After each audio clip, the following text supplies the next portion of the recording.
Ukilisha binadamu ndani ya miaka 10 atakusahau ndani ya wiki moja. Lakini ukilisha mbwa ndani ya wiki moja atakukumbuka miaka na miaka mpaka anakufa.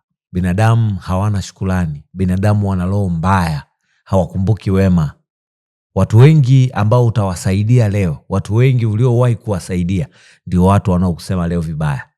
Popote ambapo umewahi kupeleka wema, ndio sehemu pekee ambayo wewe utazungumziwa vibaya kuliko vivyo. Yani hakuna namna hawa binadamu wataacha kukusema vibaya.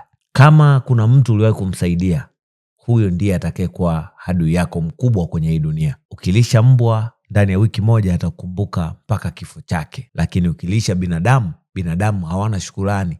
Utawalisha ndani ya miaka 10 watakusahau ndani ya wiki moja. Kwa hiyo wewe ishi maisha yako tu. Saidia watu lakini usingoje shukrani wala usitegemee shukrani kwa mtu yoyote. Bora ufuge mbwa tu.